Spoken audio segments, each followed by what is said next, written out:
Blues Guitar Institute, and this is your Tuesday Blues. In this lesson, we're going to talk about building out a solo, and not just a collection of licks, but we're really going to highlight the chord change, especially in this tricky little part where the bass keeps thumping out on A, even though theoretically the chord has changed to D. This is a little bit of a mind bender, but it should open up your mind to what you can do when you've got a nice little solo break playing some acoustic fingerstyle blues. So let's get started by picking up right where we left off in the last Tuesday Blues in this series.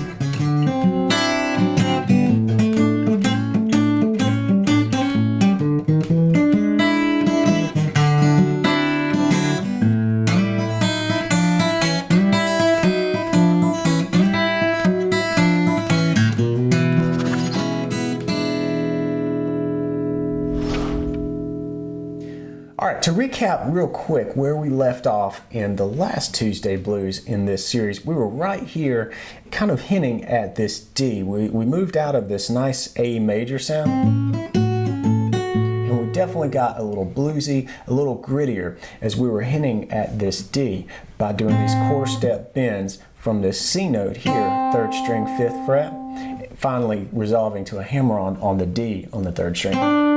Here's what that piece sounded like, and this is where we left off before. So we finally get to D, and the weird thing is we're not going to change the bass, even though theoretically the chord has changed and we're now sort of thinking in D.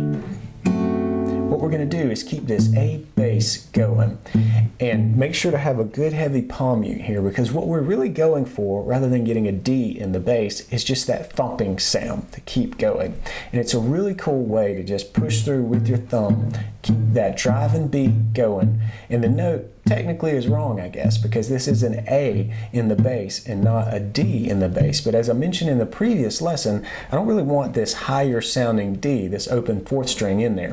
It just sounds too high pitch. I really want the thud that comes from a lower string, like this 5th string open.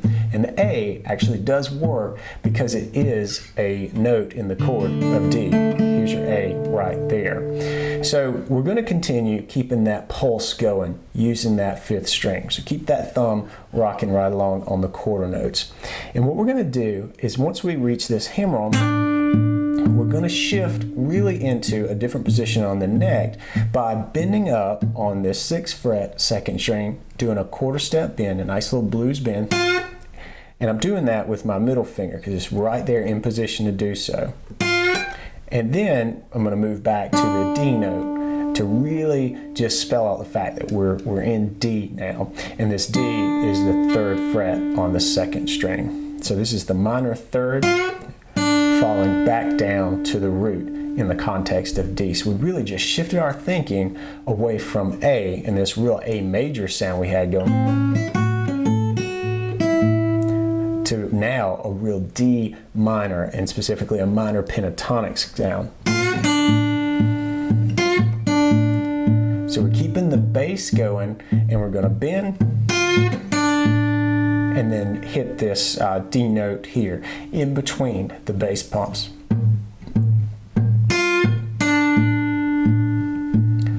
And then after a few bass pumps, we're going to launch right into a lick.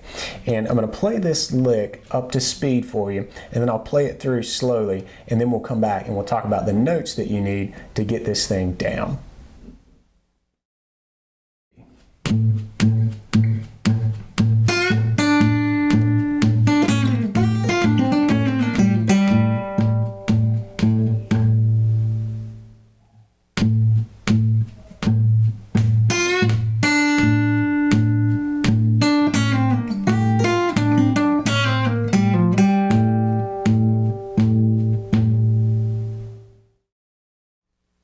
In order to simplify things, we're going to leave the bass behind for right now. Know that when we come back and layer the bass on top of this, it's just that A droning bass happening over this lick in D. But for right now, let's take a look at the notes in this lick. We're going to start out here and really kind of focus our index finger, playing it and anchor it on the 3rd fret, and in this case 3rd fret 2nd string. That's the D note, so that's a root of the chord that we're really trying to bring out here. And the first little phrase is the D and then a pull off from 6 to 5 to 3 on the 3rd string. Now I do that sequence, that pull off sequence, with my ring, middle, and 1st finger. But if you're stronger with your pinky or can't quite make that stretch, you can certainly do little finger and then ring and then 1st finger or index finger. I find I'm a little quicker if I just push through and make that stretch. That's what works for me. Then after you do that little pull off sequence, and again you're plucking once and it's pull off, okay? Then you're going to slide into the 1st string, 3rd fret. And that's a little bit of a tricky move because we're going to jump from here to the same fret, just skipping a string. And I really recommend sliding into that 3rd fret while holding a bar over the top 2 strings, strings 1 and 2. It's going to come in handy in the next little part of this lick. So far we have.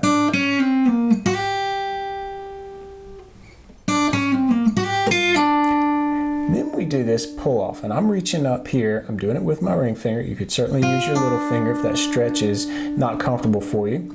And I'm pulling off from 6 to 3. And that's where it helps to have this bar when you slide in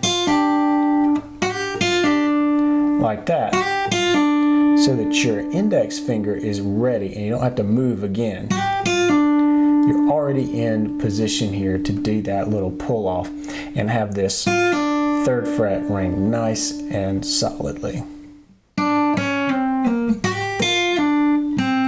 we go to this note on the 3rd string on the 5th fret. Back to our D, so just a little. Then we're going to pull off again, this time pulling off 6, 5, 3, and then dropping a string down to the 4th string and going 5, 3, 5. Here's what all that sounds like. I'm still going to leave the bass out, but here's the lick. And I'll play it through slowly, but in time, so you can get a sense of the flow of this lick.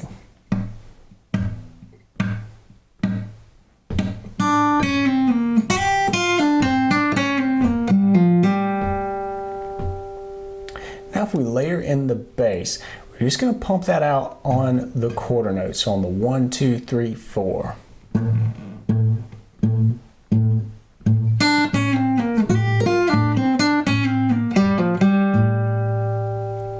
The next sequence has us moving up from this sort of area in D. We're going to move up using a cool little walk up. We're going to walk up into really this idea, this shape for the D7 chord. Here's how that walk up happens at the end of our D lick that we just learned.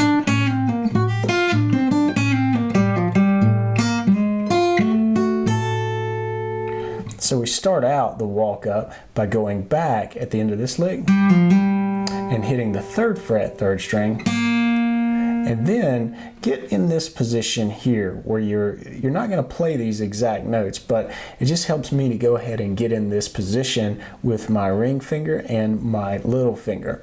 This is on the 5th fret, both those fingers, 5th fret, on strings 4 for the ring finger and 2 for the little finger, just sneaking right behind there.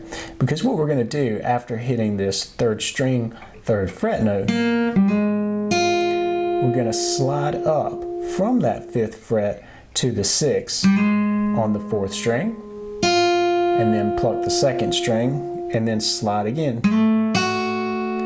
up 1 fret. Now we're at 7th, and this is nice and right there in the pocket of a D7 chord. So even though we're going to play that A bass, that is definitely right out of a D7 chord, this little shape right here.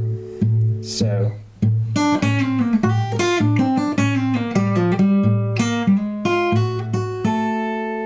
then we move into this little idea. Now that we're right here in this great D7 territory, we're going to play with this little shape. quite a bit. So you're going to put your index finger down now once you're here, and you slide in, put your index finger on the 5th fret, 1st string. And then we're going to move things around a little bit. Let me take you through the picking and sort of the melody of moving things around in these next couple of bars in this position over the D7.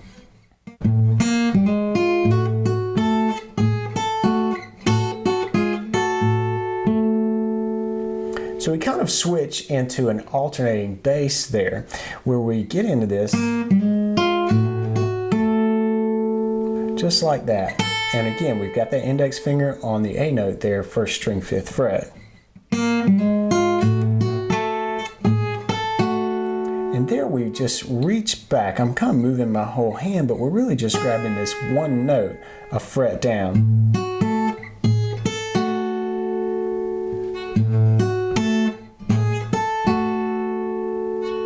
And then for the sort of answer to that, we're just going to do this.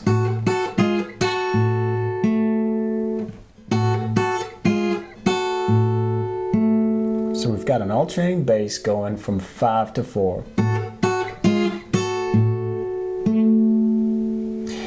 Let's play that entire sequence over D all together, and I'll play it nice and slowly, because then we're going to go right back into where we've already been, and we're going to move back into A and then do our turnaround piece. So here we go.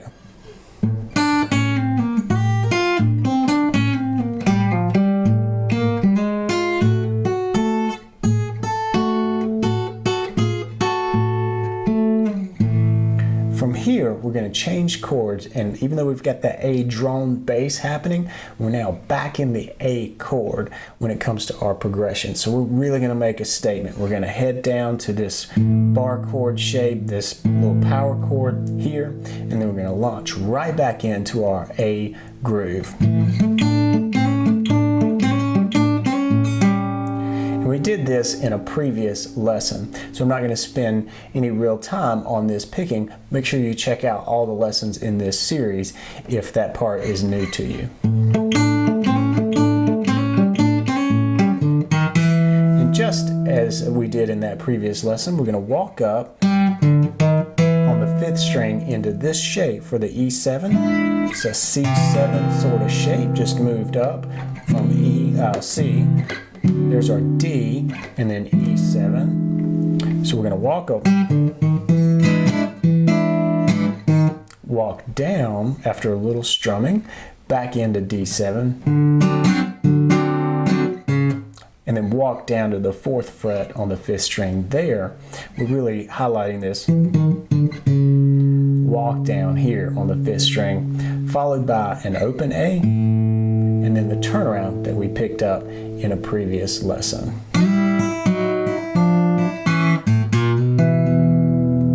And of course we can put this little nice bluesy ending tag on there just by strumming the top 3 strings, just doing a little brush up action and going from an open E major chord, put down on the 2nd fret of the 2nd string, lift it up, so you're just doing a little toggle, and then land on an E7. Nice bluesy finish there if you wanted to finish your progression here.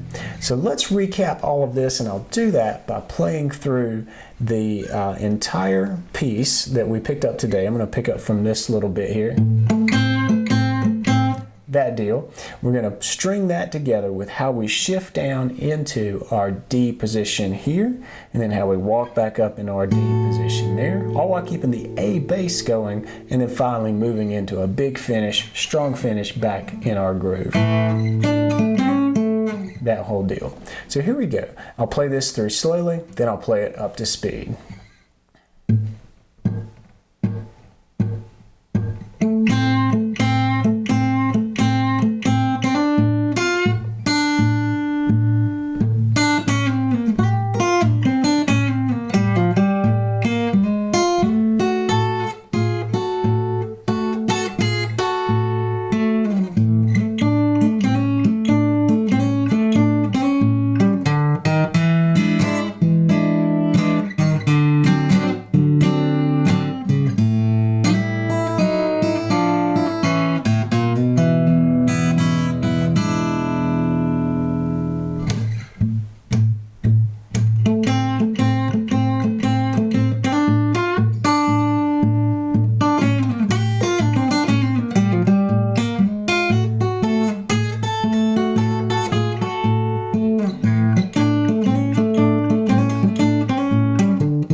All right, I hope you really enjoyed this lesson. This really caps off the series that we've had going over the last 3 or 4 Tuesday blues lessons that really focus on this nice Texas groove. We started out with this little idea